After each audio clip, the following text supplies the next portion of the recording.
Bonsoir à tous et bienvenue sur NCI News. Voici les titres de l'actualité.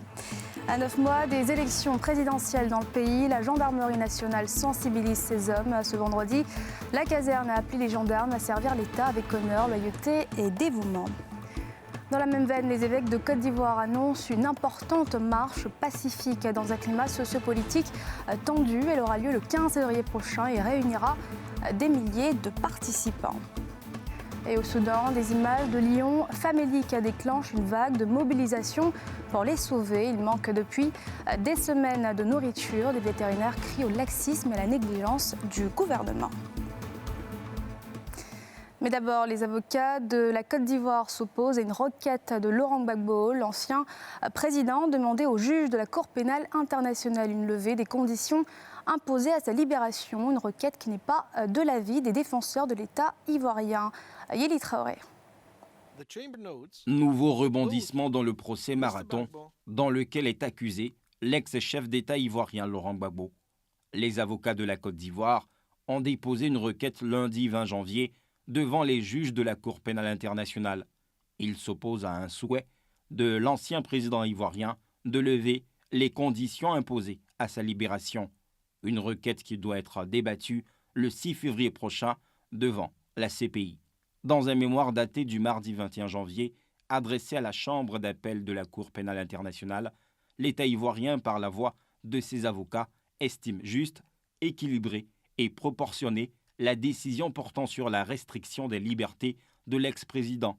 D'après les avocats de l'État ivoirien, Jean-Pierre Mignard et Jean-Paul Benoît, il serait normal de maintenir les conditions restrictives de liberté de l'ex-président jusqu'au terme du procès.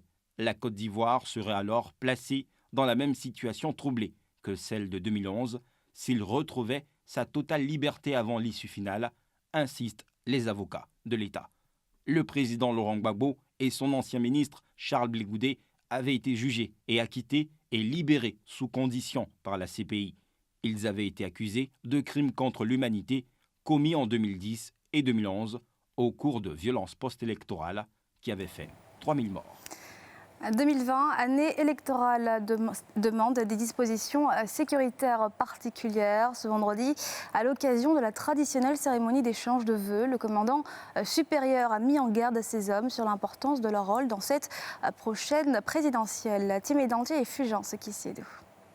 Des directives pour servir la République et non des intérêts politiques en cette année électorale. Le commandant supérieur de la gendarmerie en a donné ce vendredi à l'école de gendarmerie d'Abidjan-Cocody. Face à ces hommes, le général de division Apalo Touré faisait remarquer que 2020, année électorale, se veut particulière. Dans le contexte sociopolitique à venir, qui se présente quelque peu délétère, il appelle ces hommes à servir l'État avec honneur, loyauté et dévouement.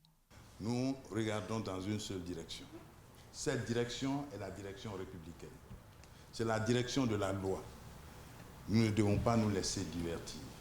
Nous devons, avec courage, nous tenir les mains et nous donner les meilleurs conseils. Le général de division devait souligner que les hommes qui vont s'illustrer de fort belle manière au service vont être célébrés. Ceux qui auront, par contre, des conduites contraires au serment de la maréchaussée seront sanctionnés, sans état d'âme. Notre métier est un métier de passion. Nous devons l'accomplir en nous débarrassant de tout calcul nocif. Nous devons accomplir nos missions quotidiennes dans la passion loyale. Cette loyauté nous commande de brandir haut ceux qui nous aident à travailler, qui travaillent bien. Mais en même temps, cette loyauté nous commande de sanctionner ceux qui sont dans des moments de perdition et qui, volontairement ou involontairement, décident de mal travailler.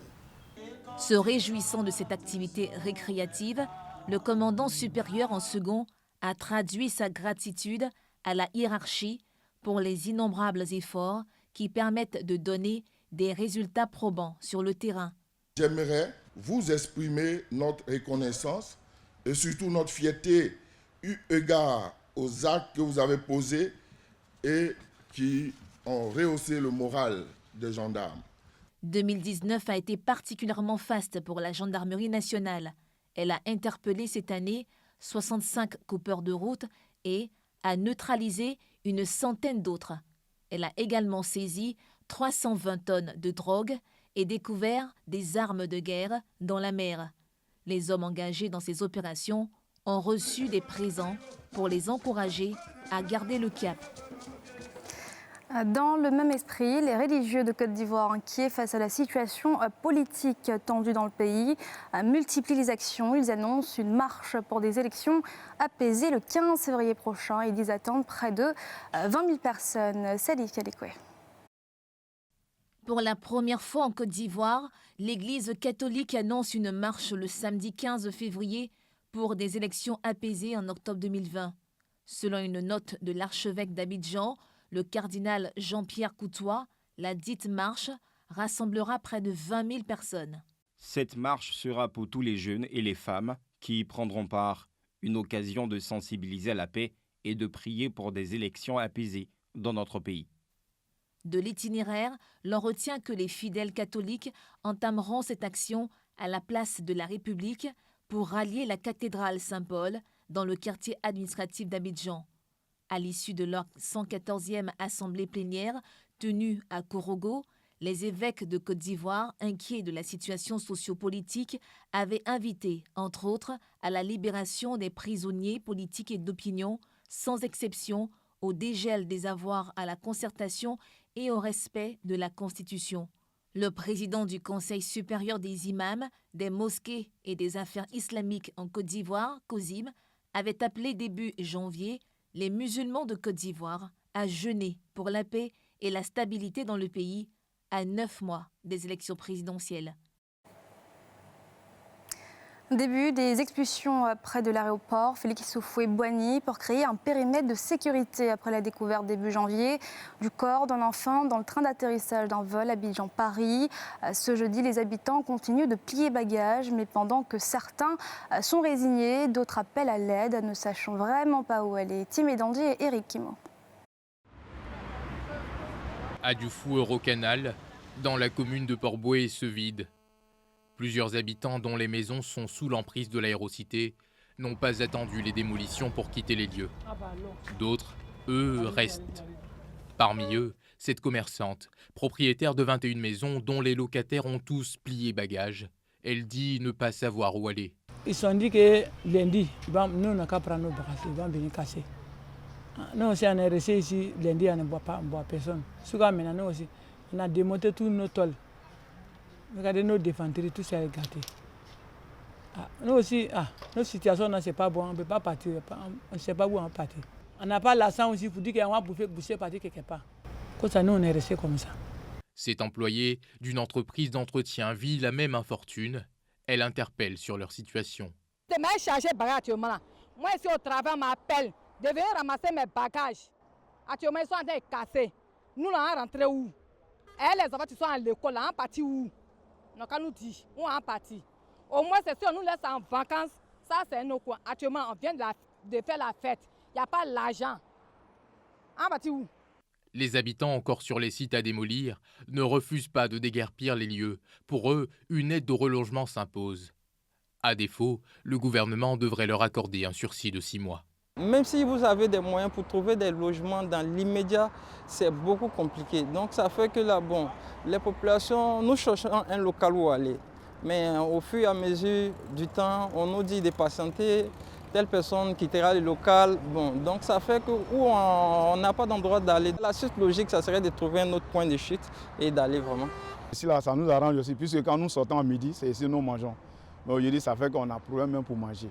Si le tas pouvait laisser un peu de temps aux gars, il leur donner au moins quelques mois pour qu'ils puissent se préparer à ça. Et que là, c'était encore mieux. La mesure de déguerpissement de l'emprise de l'aérocité fait suite à la mort d'un élève dans le train d'un avion de la compagnie Air France. Depuis lors, les autorités ont pris plusieurs mesures visant le renforcement de la sécurité sur l'espace aéroportuaire. Top départ pour la 24e édition du concours Miss Côte d'Ivoire ce jeudi 23 janvier. Pour cette année, le comité a décidé que la candidature soit payante, une nouveauté dans ce concours. Les précisions de Salif Traoré et Harouna Zeba. La grande finale de Miss Côte d'Ivoire 2020 se tiendra dans la soirée du 6 juin prochain au Sofitel Hôtel Ivoire à Abidjan. L'information a été donnée hier par le président du comité, Victor Yapobi. Pour succéder à Taragay, les candidates débourseront la somme de 20 000 francs CFA. Sur cette innovation, Victor Yapobi fait des précisions. C'est pour étayer un peu parce qu'on s'est rendu compte qu'il y a des jeunes filles qui n'avaient ni la taille ni les critères pour se présenter à Miss Côte d'Ivoire et qui venaient rien que pour se promener. Donc en mettant ce petit barrage, ça leur permettra de ne pas venir, on n'aura pas une pléthore de candidates, mais celles qui ont les possibilités et qui veulent vraiment se présenter le pays. Selon le secrétaire général du comité, Thierry Kofi, les présélections démarreront le 15 février prochain à Bangourou. La caravane Miss Côte d'Ivoire 2020 sillonnera ensuite 11 autres villes avant la finale de juin. À l'international, la France, le Royaume-Uni et l'Italie ont été retenus cette année. Un événement annuel soutenu par de nombreux sponsors, partenaires et les différentes tutelles, dont le ministère de la Culture et de la Francophonie, encore de la partie.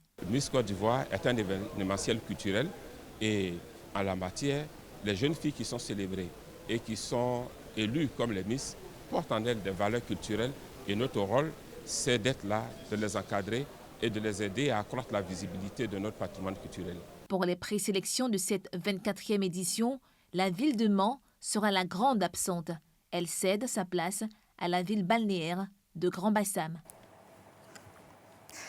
Profiter de son voyage pour faire des achats de vivriers aux abords des autoroutes, une pratique bien courante en Côte d'Ivoire, notamment sur l'autoroute du Nord, une activité pourtant très risquée pour les commerçants, comme le montrent Pierre Dipomélin et Armel Zozo.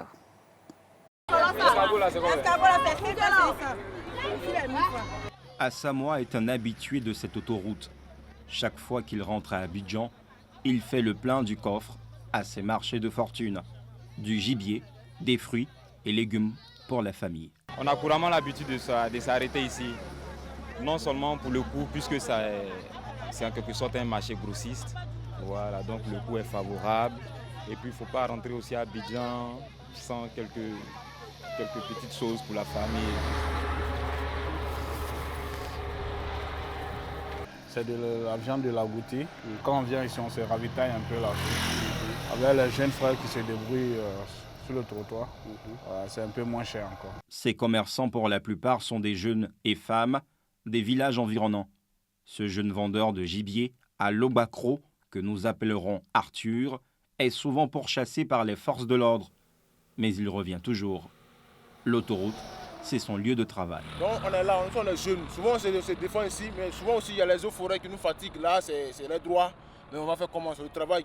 Il y a d'autres qui sont un peu découragés. Nous, par la grâce de Dieu, nous, on est dedans. Si la route permet à plusieurs familles de vivre de cette vente à la criée, l'activité, elle, n'est pas sans danger. Comme ici à Saint-Grobeau, les distances de sécurité ne sont pas toujours observées. Question sécurité, moi-même sincèrement ça ne me sied pas. Question sécurité, déjà vous voyez où nous avons accosté là, c'est pas vraiment... Ça ne me va pas. Là-bas, on a un marché, mais les voitures ne rentrent pas. C'est pour qu'on vive ici, parce qu'ici c'est facile de trouver des gaz. Marie est mort là. Si on n'est pas venu ici là, les batteries ne rentrent pas dans le village là. Voilà. Il y a des enfants beaucoup. On ne gagne pas l'argent. Ces marchés spontanés se multiplient dans le pays, malgré la menace permanente des accidents autoroutiers. Des vétérinaires soudanais tentent de sauver des lions mal nourris d'un parc zoologique à Khartoum après la mort d'un autre des suites de déshydratation et malnutrition. Les images de leur corps affaibli ont suscité de vives réactions sur la toile, mettant en cause la négligence du gouvernement soudanais. Yeli Traoré. Des vétérinaires soudanais tentent de sauver les lions mal affamés d'un parc zoologique à Khartoum, après la mort d'un autre fauve, des suites de déshydratation et malnutrition. Ces lions vivant en captivité dans le parc d'Al-Kourechi souffrent depuis des semaines d'un manque de nourriture et de médicaments, ce qui a entraîné une campagne en ligne pour les sauver. En dépit de soins fournis par intraveineuse, après le lancement de la campagne, une lionne est décédée lundi. Selon l'un des donateurs privés qui finance le parc, un dysfonctionnement de l'autorité en charge de la protection de la faune est à l'origine de ce problème. Je blâme entièrement l'autorité en charge de la protection de la faune. Nous avons un contrat avec eux qui stipule qu'ils doivent fournir la viande. Et s'il y a eu une pénurie de nourriture, nous allons la couvrir et nous en avons fait assez. Ces images de lions affamés sur la toile ont entraîné une vaste campagne de mobilisation en ligne afin de les secourir. Le responsable de l'équipe de vétérinaires au chevet des animaux pointe du doigt l'absence de communication sur l'état critique de ces animaux. Il suffisait de publier les photos de lions sur les réseaux sociaux pour que nous soyons émus, ce qui nous a poussé à venir voir l'état des lions et l'état dans lequel ils se trouvaient. Le nombre de lions vivant au Soudan n'est pas connu, mais plusieurs sont présents dans le parc national d'Indeur, près de la frontière avec l'Éthiopie. Les lions sont une espèce vulnérable, selon l'Union internationale pour la conservation de la nature. Leur population en Afrique a baissé de 43% entre 1993 et 2014, et seulement 20 000 survivent aujourd'hui. À l'étranger, Boko Haram ont tué 5 personnes et en ont enlevé plusieurs d'entre elles alors qu'elles ramassaient du bois dans le nord-est du Nigeria. Ces terroristes s'en prennent régulièrement aux fermiers, bergers, bûcherons dans l'état de Borno, bastion de l'insurrection, qu'ils accusent de collaborer avec l'armée en leur transmettant des informations. Et puis retour au calme ce vendredi en Guinée après la mort hier de 3 personnes dans la ville de Labé. Ils répondaient à l'appel du Front National pour la défense de la Constitution. Les victimes sont 2 jeunes et un ambulancier qui transportait une victime à la morgue. Ils manifestaient contre le référendum constitutionnel souhaité par le président Alpha Condé. Référendum qui par ailleurs sera fixé dans les prochains jours malgré les fortes contestations. L'opposition y voit une manœuvre du chef de l'État pour briguer un 3e mandat. Et puis un banquier mis en cause dans l'affaire Isabel dos Santos a été retrouvé mort cette semaine chez lui à Lisbonne. La police parle d'un suicide. Son nom apparaissait aussi dans le Luanda Leaks, ce rapport international qui accuse la femme la plus riche d'Afrique et fille de l'ancien président angolais d'avoir siphonné les caisses de l'État. C'est ainsi que s'achève le journal de la rédaction. Merci de l'avoir suivi. Restez avec nous pour la suite de nos programmes et je vous souhaite à tous un excellent week-end.